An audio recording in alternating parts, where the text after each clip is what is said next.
Hello and welcome to our viewers in the United States and audience joining us from around the world.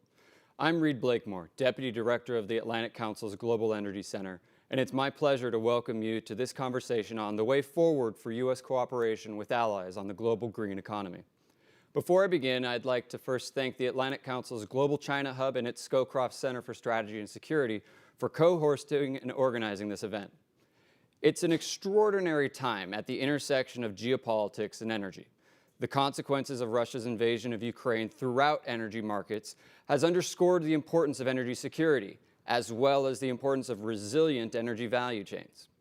Meanwhile, a global energy transition has continued in earnest in response to the urgency of climate action, with the lessons of the current energy crisis front of mind while the deployment of clean energy technologies drives new horizon lines for economic leadership. Countries are already beginning to prepare and position for these emerging realities.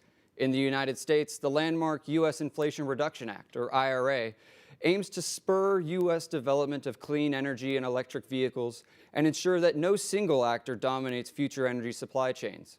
It also embeds a vision to increase the role of the United States across a broad suite of clean energy technology manufacturing. The legislation also impacts important U.S. allies in Asia and Europe, however, which highlights an equally as important reality. As we build the clean energy supply chains that will underpin the energy transition, care must be taken to ensure that these efforts raise all boats in the pursuit of supply chain resiliency, energy security, and decarbonization. To this end, I'm quite pleased to see this conversation take place today, which will focus on how the United States can achieve its energy security and decarbonization goals while working with treaty allies, friends, and like-minded partners. To do this, we have an all-star lineup to unpack these issues, including Mr. Chang-Soo Kim, who is counselor at the Embassy of the Republic of Korea in Washington, D.C., Ms. Miriam Diorfino, Senior Advisor for Energy Affairs at the Bureau of Energy Resources at the U.S. Department of State. We have Dr. Thomas Del Duesterberg, a Senior Fellow at the Hudson Institute.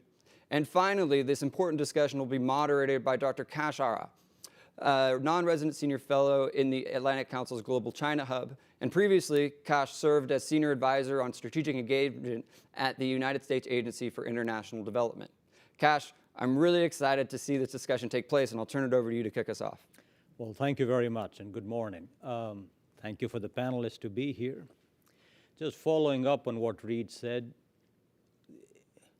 last week was an important week, or last couple of weeks, one could say. We had a state visit from President Macron.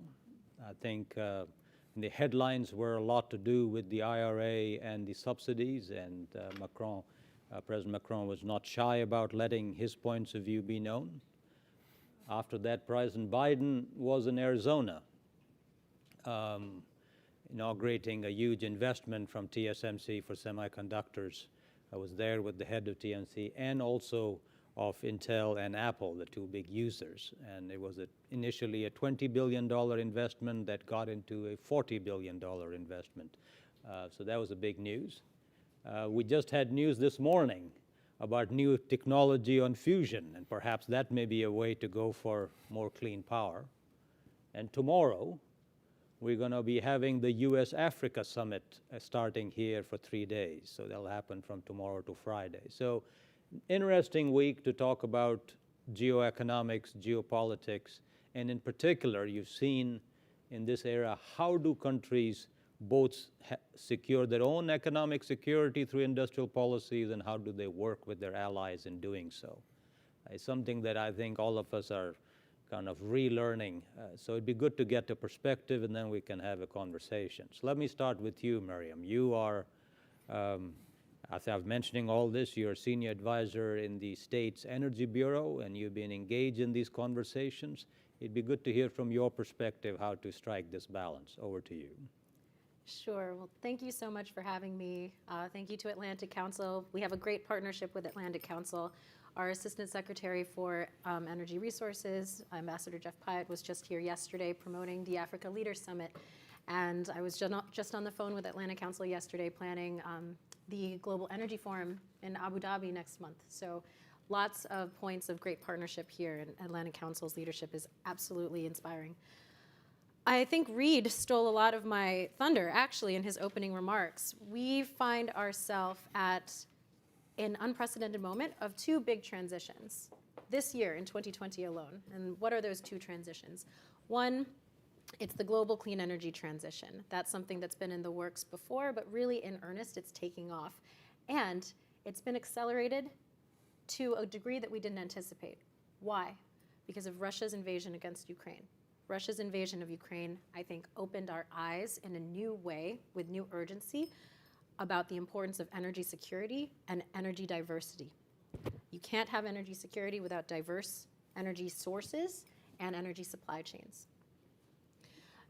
And sort of to go back to what you mentioned earlier about fusion, I can't wait to read the news reports about what the Department of Energy was able to accomplish. But when we talk about an energy transition and revolution, there, again, are two things within that. You need a breakthrough in basic research, which is what fusion will give us. But then you need a breakthrough in manufacturing to be able to operationalize, harness that energy, that technology, operationalize it and apply it and bring it home. Bring it to the households, bring it to the transmission and distribution lines, bring it to the grid. So we're working through all of these challenges right now. How do we manage a clean energy transition? How do we secure resources now that Russia has chosen, with its invasion, to take itself permanently out of the market? It's proven itself to be an unreliable partner, and so we're reorienting global supply chains in a way that we haven't had to before. But how do we take this opportunity to do that in a managed way? The United States can't do it alone. We absolutely need our partners and allies, 100%. Amidst all of that, we passed historic legislation that was in the works before.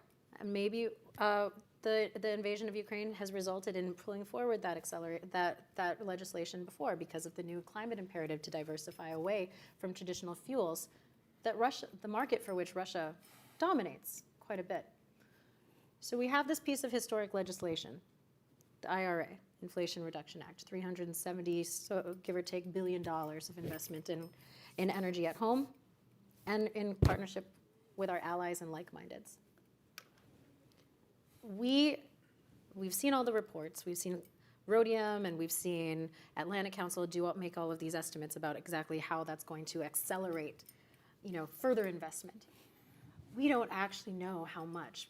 This is an unprecedented piece of legislation, investment in ourselves and in innovative supply chains. Hydrogen's going to benefit. Energy efficient appliances. I've talked to several of my friends who are first-time homeowners in the United States who are so excited about IRA just because that energy efficient LG refrigerator that they were maybe waffling on purchasing before, now they've got a tax credit and an incentive to actually pull the trigger on that in a new way.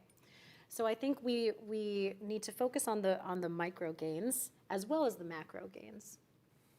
The vehicle credits to accelerate the deployment of electric vehicles.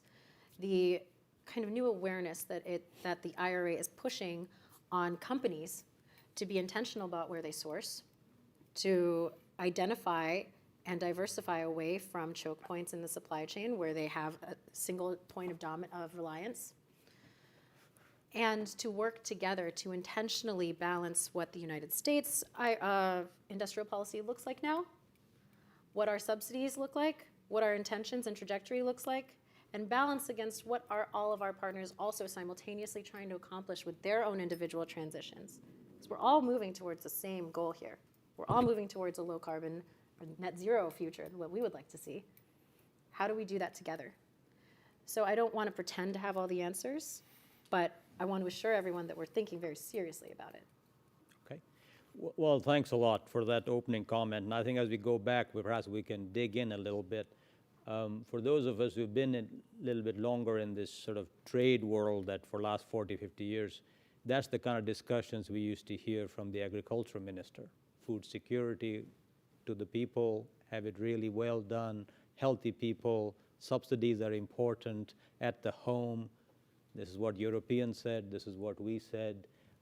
It's interesting to know that the Africans who are here, they were kind of the biggest losers of that because we made subsidies on our own agriculture farms here, opened them to them.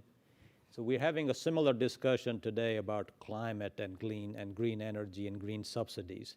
And I think you've hit the nail on the head to say, okay, how are we going to work? Or are we saying everybody should have their own subsidies and they work it out together, or do we do something collectively? So I want to tear that up when I come back to you so you can think about the answer to it.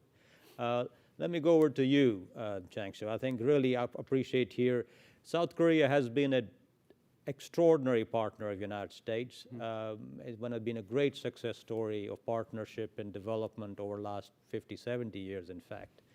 When I was at USAID, we had one of the truly showcase countries to work with AID and out has been South Korea. And South Korea actually partnered with AID for $1 billion of energy support in Power Africa. So that's the strength of partnership is pretty strong. When we talk about semiconductors, we talk about electric vehicles. Most of the electric vehicles that refer in IRA with American companies have partnered with South Korean battery manufacturers. So the partnership is strong. But as we go forward, it'd be good to hear from the South Korean perspective, as you look at this landscape where industrial policies are there, and how do you sort of maneuver between them, strengthen the partnerships, overcome the challenges. Appreciate your thoughts on it. Well, Kaush, thank you for having me here this morning.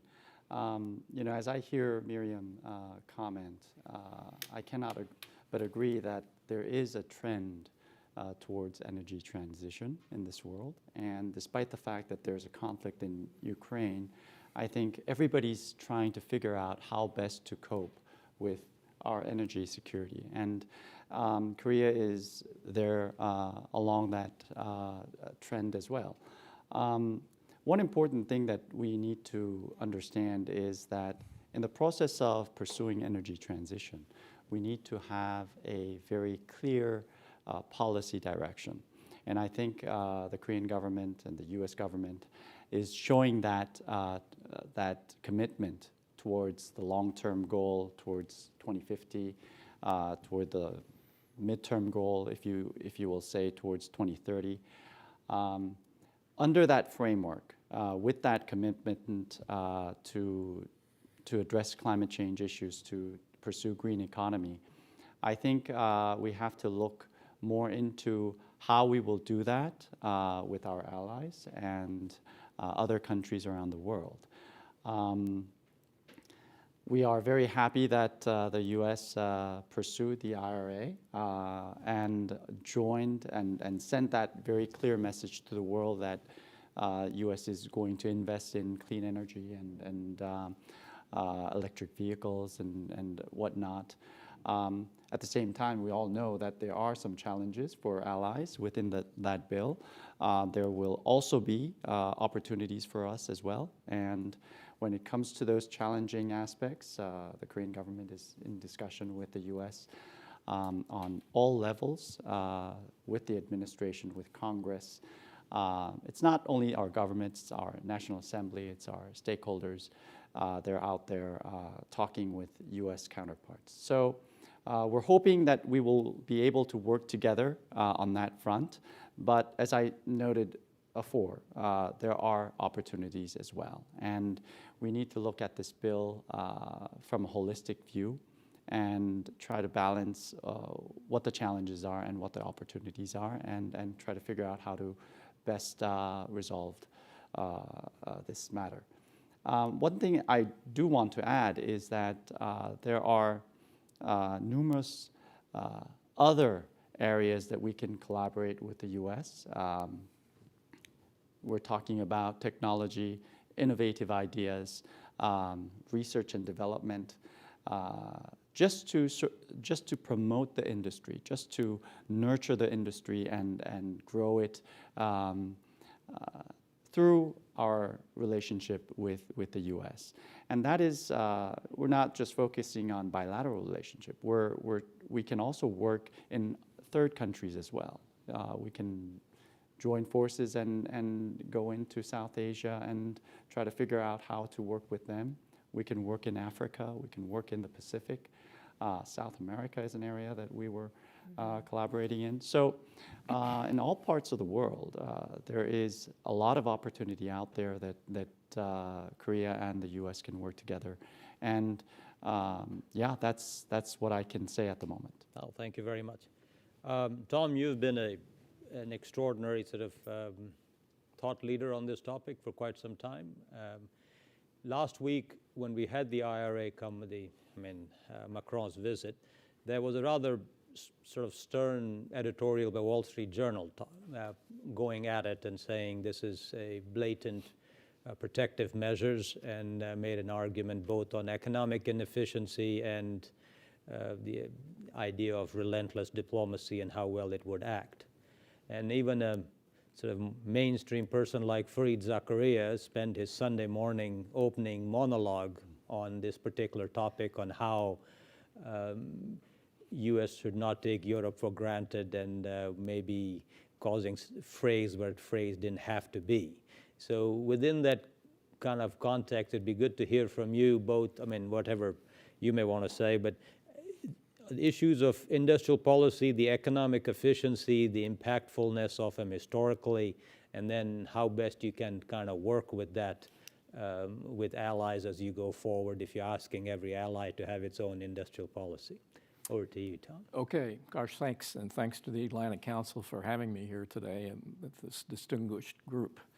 Let me start by just making probably some overly simplistic remarks about the course of history, because my issue, which I wrote about the last few years, is what we're entering into with the IRA and some other aspects of our policy, the CHIPS Act for that matter, runs the danger of a competitive industrial policy with many of our allies.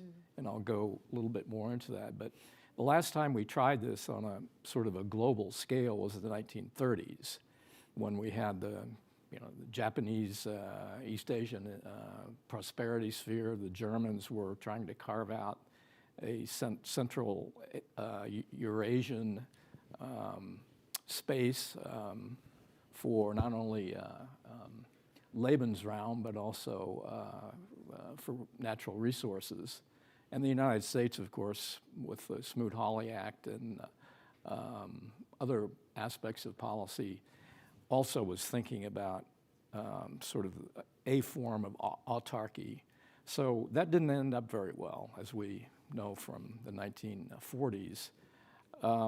There's some other problems, in my view, in that industrial policy. You touched on a few of them. One of them is just economically inefficient. The thing that Macron, the Europeans, some of our friends in East Asia have commented on too, is that we get into this practice of competitive industrial policies, so we're going to subsidize our own industries. This crushes our ability to use the World Trade Organization as a counter to China. We've been having this dialogue for years about how to sanction subsidies, and this ruins our argument. So the World Trade Organization is basically not effective and dormant right now, and it's going to continue to worsen if we continue down this path. The other issue is the elephant in the room, of course, is China. And so as we transition right now towards trying to develop our own self-sufficiency, we have to remember that China already dominates renewable manufacturing, solar, wind, and they're benefiting from current policy where they can acquire oil and gas from Russia at reduced prices, so that it strengthens their own ability to strengthen their chemicals industry, for instance, in heavy manufacturing, where they're also dominant. So with regard to energy transition, I've thought a lot about the current circumstances. There's a war going on, a major war, the worst conflict, at least in Eurasia, since the Second World War. And the United States, I believe, needs to not only think about the longer-term transition to a renewables-based economy. But in the short run, we have to do more to help our European allies, to help the Ukrainians, our friends in Asia as well. As Russian resources come off the market, we're perfectly capable of ramping up production of oil and gas, and we can get it to market fairly efficiently. And it doesn't have to take 10 years to develop these resources. So I believe we need to pay a lot more attention to helping in the short run, helping our allies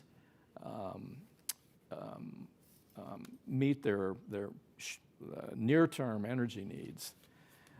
Finally, on the question of competitive industrial policies, I think we also have to remember that Europeans, and to push back against China, we do need allies. And the TTC is one approach that hopefully could lead to effective cooperation. And we also need to cooperate with technology leaders in East Asia. Japanese, Koreans are ahead on battery technology. So we certainly could benefit from more cooperation with our European and our Asian allies, especially on things like battery technology, but also rare earths, everything that goes into the supply chain for renewables. Part of the problem, though, is that our European friends have embraced industrial policy for many, many years. I mean, there's a long history, Airbus, agriculture, which you mentioned. Now, just yesterday, the Europeans apparently agreed on a carbon border adjustment mechanism. They have a digital services agreement, which is aimed at strengthening their own, frankly, very ineffective digital sector. They have lots of state-owned enterprises still in Europe. So the ability to work, at least with our European friends, it's going to be difficult. We need to try. We need to keep working on things where we have a clear mutual interest, like renewables technology, but it's going to be a heavy lift to get really effective cooperation. Well, thanks again, Tom. So I think, Miriam, I'll come back to you, but what you outlined as an objective, I don't think we're going to have that much disagreements. Okay, we're going to a cleaner world, new technology. People and households are really getting excited about getting fusion in their home or cleaner, fridges. All that is, they're all for it. The only, I think, the worthwhile discussion to be had is the means to get there, right? And so the IRA says, again, so it took a view of subsidizing important American industry. That is a kind of an upswing right now. We're going to subsidize, build, and it sounds really good.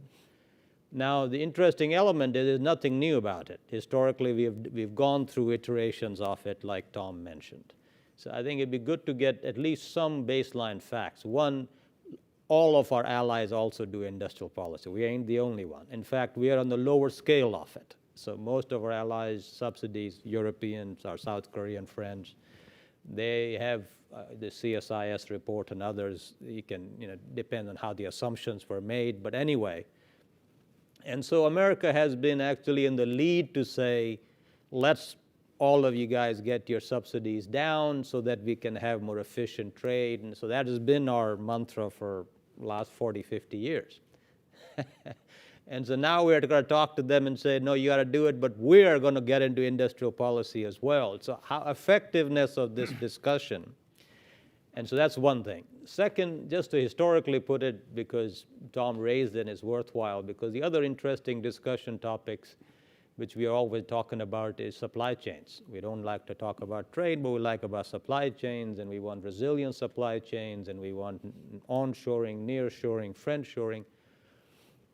Well, the time before World War II was pretty much that. We were into supply chains. It was all about different forms, as he was referring to earlier, that, that Germany did not have clear access to its supply chains vis-a-vis how UK, if it was ruling the oceans, that Japan felt it did not have clear access to supply chains. Today, China feels pretty much that it is somewhat stretched thin as a country that does a lot of trade and is very exposed to trade supply chain. That is why Xi Jinping says, I'm going to do this dual stuff and that. So these are nothing terribly new, and the history doesn't say, or at least point to, that this is either a very efficient way or a very effective way to actually get the biggest bang for buck in domestic policy, let alone be able to work with our allies. So I think that's the context. Now, of course, if it hasn't happened in the past, doesn't mean it can't happen in the future, but that's the world we live in when we talk about industrial policy, supply chains, working with allies. So within that context, I think, again, I don't want to put anybody here on spot. We just it'd be good to talk about, you work a lot on nuclear or other element, and where you think there are avenues with existing policies that we can sort of partner with friends and go forward. And I'll come back after asking Cheng Su to Tom and I to see, what really we can learn on a sort of industrial policy to make it more pointed. But over to you, Maria. I might even sidestep a conversation about policies, about government policies, and go to the nuances of comparative advantages Sure, to answer please. this question. And I think that that's how I would like to see us approach this. We need to identify what our comparative advantages are and maximize those for the development of a global supply chain that is diversified and is intentionally diversified so that we reduce reliance on single actors. It's not just a China thing, although China is the big elephant in the room. It's not even an elephant now that we're talking about it. China, Russia, any one hub, single point of failure, I think we all collectively can agree we want to avoid that. What are our comparative advantages? The EU has high costs of energy, high electricity costs, and they are in the middle of a land war. So right now, is it feasible to expect that they will be the industrial hub of the future for clean energy technologies? I think if they take a step back, they would say, no, it doesn't make sense. You need a lot of electricity to make aluminum alloys for the racks on solar panels. You need a lot of electricity to refine polysilicon. You need a lot of electricity to to process critical minerals. You have to import those minerals. We let those industries leave the United States for a reason and leave the European continent for a reason. And it's going to take a lot more than just political will to pull them back. You have waste problems that we need to confront. You have permitting issues that we need to confront.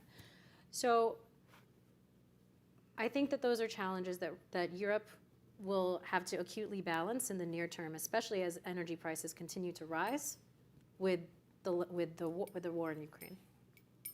The United States, comparatively, we have very low energy costs. We're a natural gas, shale gas, like all of the above sort of country. We have relatively low electricity costs. We do have higher labor costs.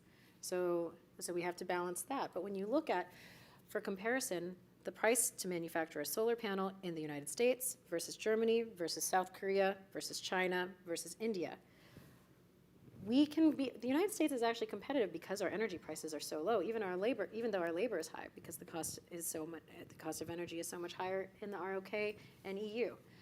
That's just one example of how can we be more nuanced in this conversation about looking at what our comparative advantages are.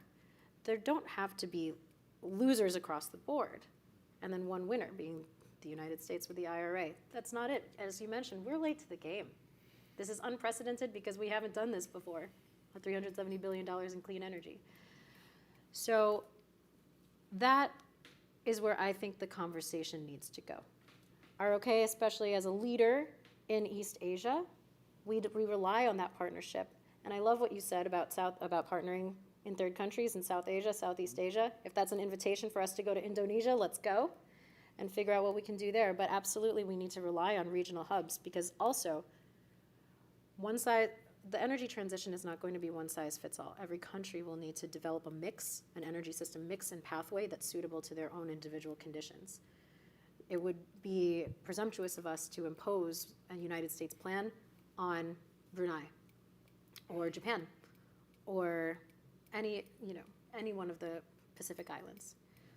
We do need regional leaders who have more of an awareness of what the conditions are to be able to collaborate with us. So that's my immediate response to your question. No, and I think it's actually a very good response to focus on the competitive advantages. And I'm glad you mentioned it, because the competitive advantage, which you rightly mentioned that we would have in solar panels from low energy cost, is how an industrial policy of Europe or allies that you mentioned would counter our competitive advantage by subsidizing their energy to their solar panels.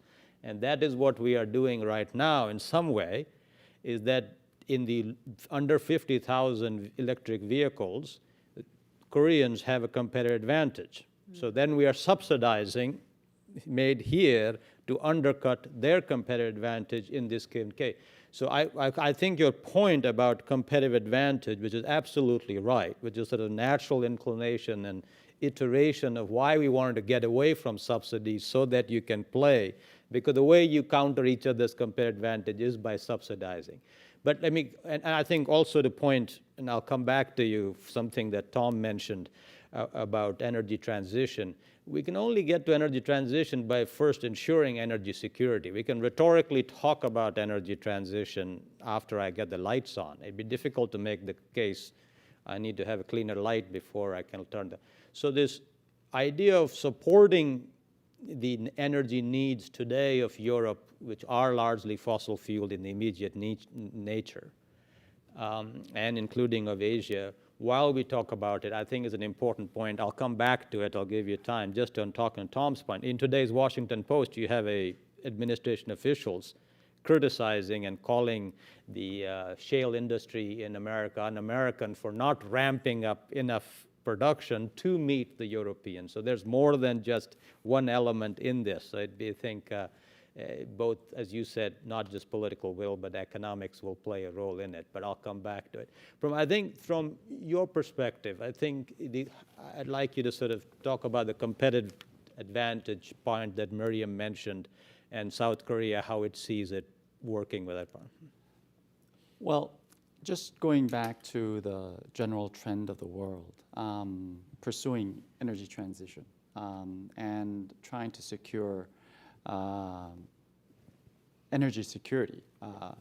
I think we're in a world where everybody's trying to readjust to this new trend, and then we're realizing that there are competitive advantages that has become more solid in different countries that we did not expect. So we were talking about China, having a gain in technology development, in solar panels. So they're very advanced in areas that we were not as attentive of before, and that I think has led to many countries to realize that we cannot, do business as usual. We have to take more action and be more attentive of how we direct our country towards specific policies. So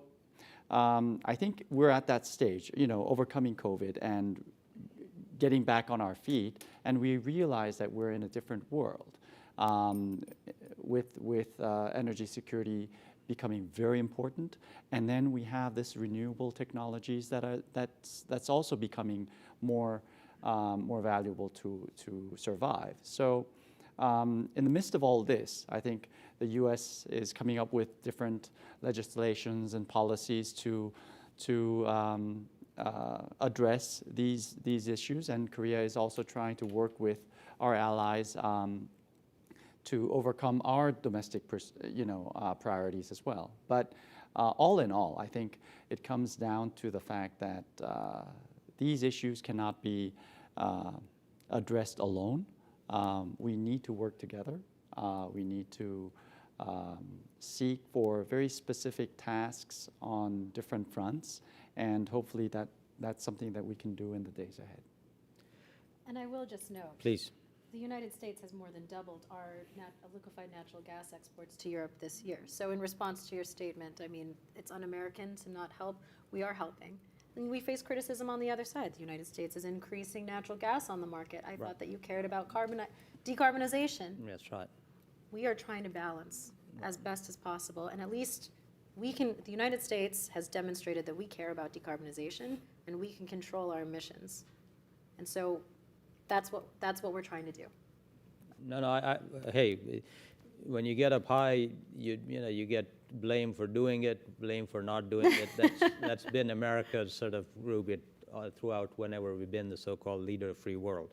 Now, the only point to make, I was giving you actually administration a point on it, that the administrative officials of the Biden administration was calling out the industry to be un-American in not ramping up production enough to meet the, so I think you get kudos on that point. But let me go back to Tom. Tom, you made an important point. So I think this, and it's important in this discussion, why, one of the reasons, you mentioned it, that China today is the most dominant manufacturing country in the world. And one of the assumptions, at least from our side, again, is that one of the reasons it is because of extraordinary subsidies to its industry, which leads to and minimizes your, you mentioned, competitive advantage of other countries. So then, do you haul them to WTO and raise the issue and say, hey, we need to bring all your or you compete with that on building your own industrial sort of subsidies up? And whether a individual made in America, made in Europe, made in South Korea, made in India, can they individually compare and beat made in China as an industrial policy? Or would we need something more actually to get the job done as opposed to an important one? Well, let me make a couple points, hopefully in response to the way you framed the question. I do agree with Miriam that we ought to always keep in mind the most efficient way to do things. Let's look at batteries. I mean, China is not only a manufacturer of batteries, although our friends in Korea and Japan are probably the technology leaders, but the Chinese have very skillfully acquired all of the total supply chain, if you will, that is needed to make batteries. So, and we in the West, and perhaps our friends in East Asia as well, have been asleep at the switch as the Chinese have acquired mines in Africa, South America, Canada, Australia for lithium, cobalt. So one area for cooperation might be to reflect on that dependency on China for the complete battery supply chain. So another way to approach that, and this gets more towards what some might call industrial policy, is we do need to find new technologies. Now, I commend the Department of Energy for distributing resources pretty widely in trying to develop new battery technologies. Hopefully sometime in the future, fusion will make a contribution, but the department is looking at nuclear energy as well. But our friends in East Asia are very good at battery technology and are doing research to find alternatives to lithium-ion batteries, and we ought to encourage that. My preference would be to do research, joint research, or dividing up the supply chain and according to who has the comparative advantage. So with regard to, if I may, this criticism that has been leveled at the shale industry, and the Europeans have also, criticized the United States for price gouging on energy, both of which I think are not appropriate and misleading. But what we need to do if we're going to ramp up production even more is to do what Joe Manchin thought he had convinced Charles Schumer and the Democratic caucus to do in the Congress, which was to have regulatory relief. I mean, it takes 15 or more years to develop a new mine in this country. Again, cooperation with our friends in Canada, Australia, for mining ought to be one part of this, but it's a little unfair to criticize the U.S. industry in this regard. So some regulatory relief, which would also entail the pressure that this administration puts on the financial sector not to invest in any new fossil fuel production or infrastructure to get fossil fuels to market. I mean, the State Department, and unfortunately, a year or so ago, issued a directive to all the embassies to not use U.S. resources, aid resources, to support fossil fuel production around the world.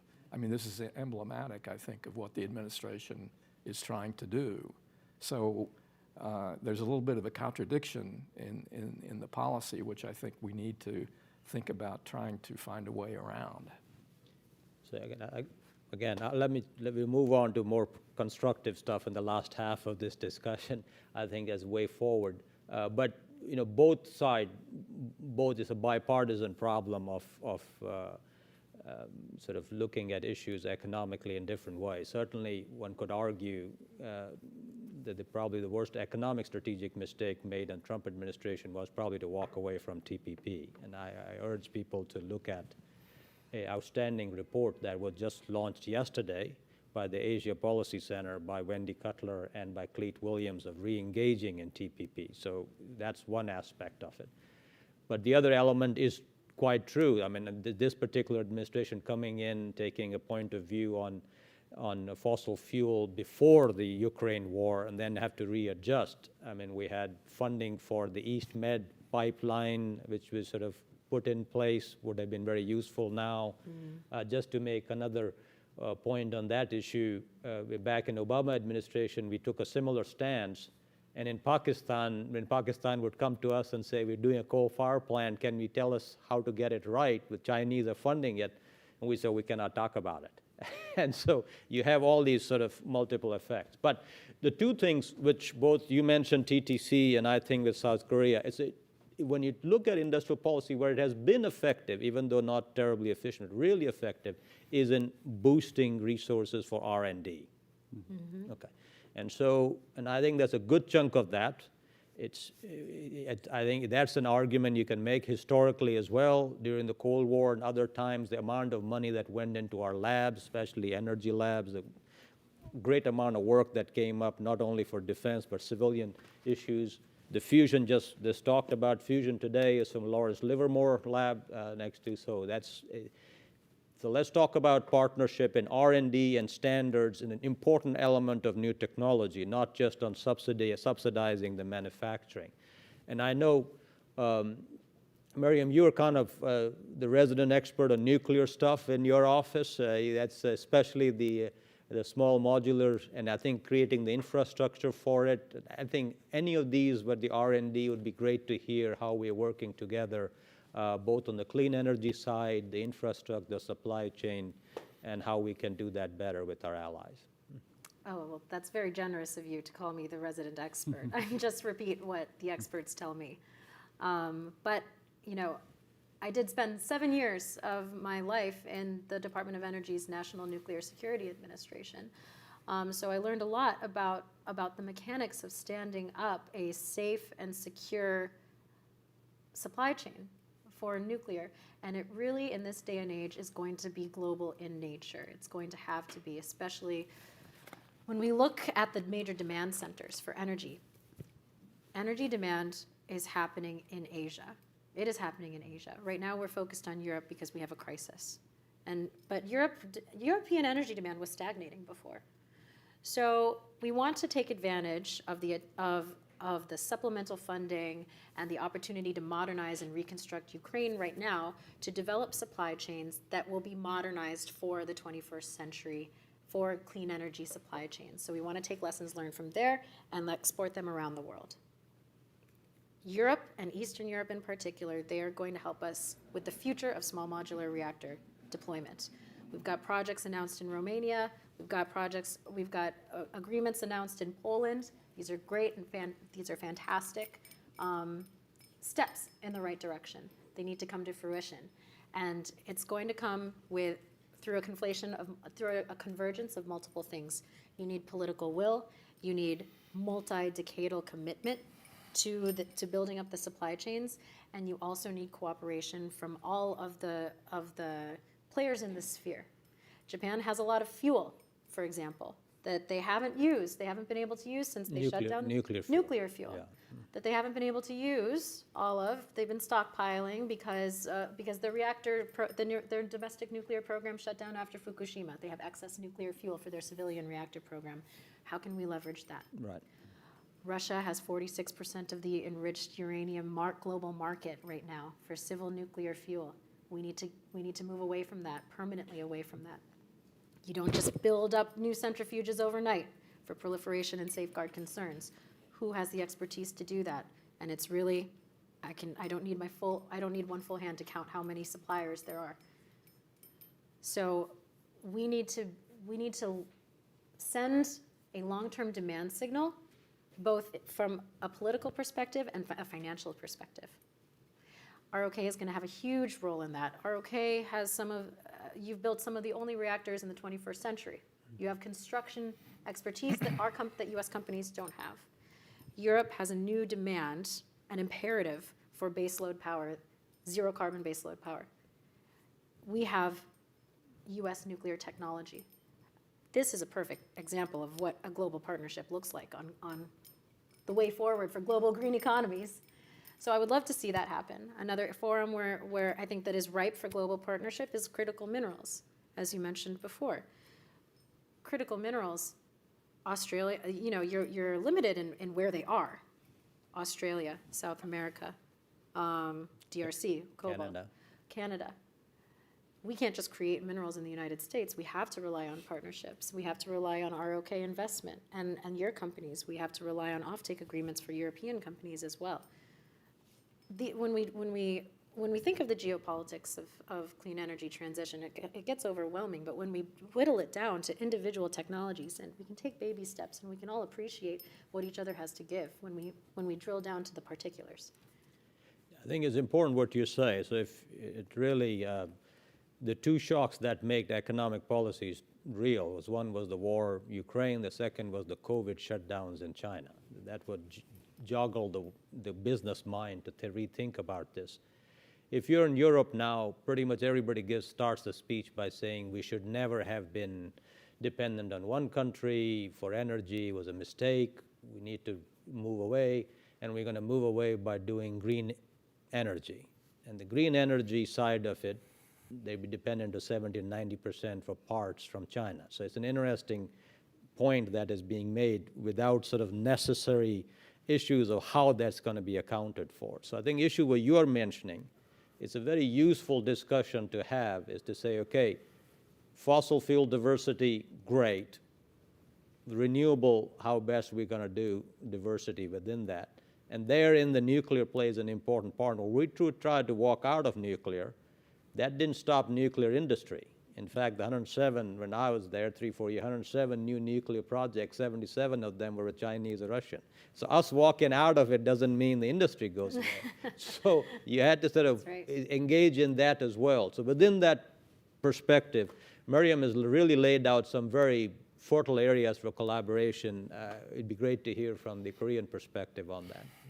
I think Miriam just pointed out a very important aspect of nuclear energy as a resource. The Korean government is now back on track to increase our nuclear energy capacity, and we're looking into our energy mix as well to, make sure that we actually achieve our target goals towards 2030 and 2050.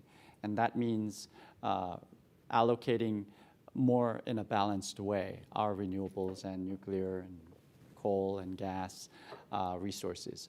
But and in that sense, Korea is also very dedicated, as Miriam pointed out. We're building nuclear plants abroad, and there are numerous opportunities out there.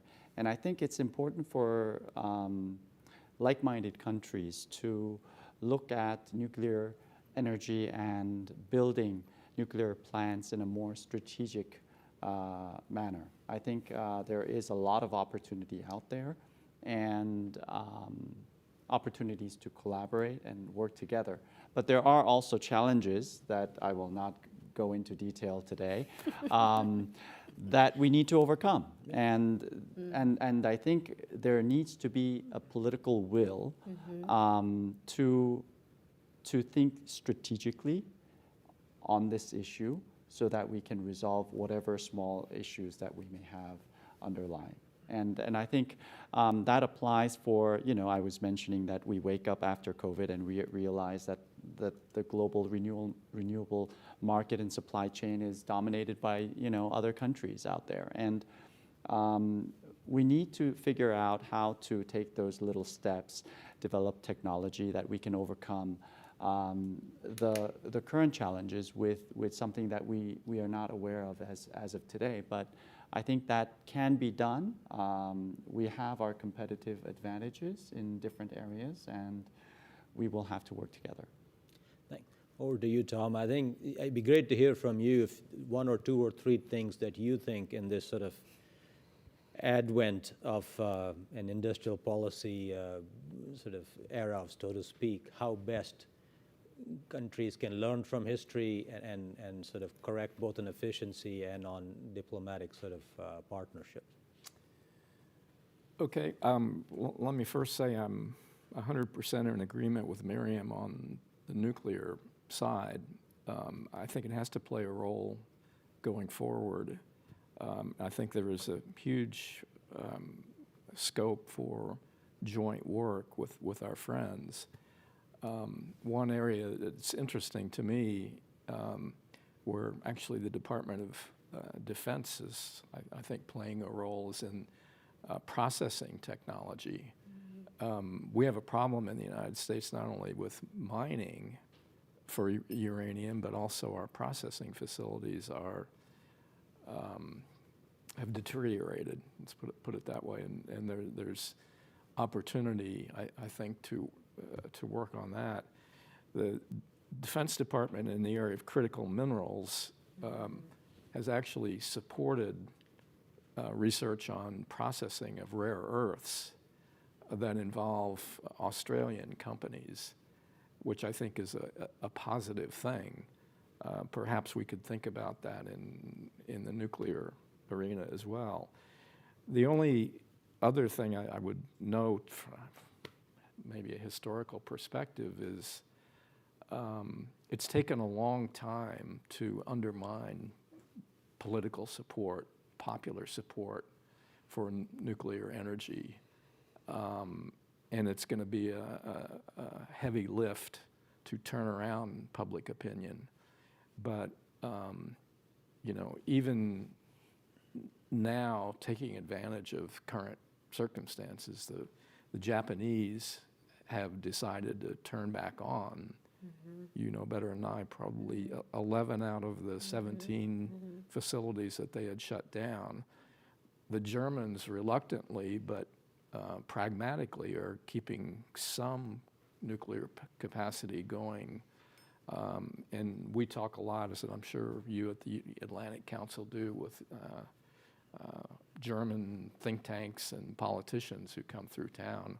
I think I detect, even in the Green Party in Germany, some willingness to at least rethink their opposition, their total opposition to nuclear power. So that might be another area for cooperation, is the purely political challenge of convincing our publics that nuclear can make a contribution to a cleaner energy future.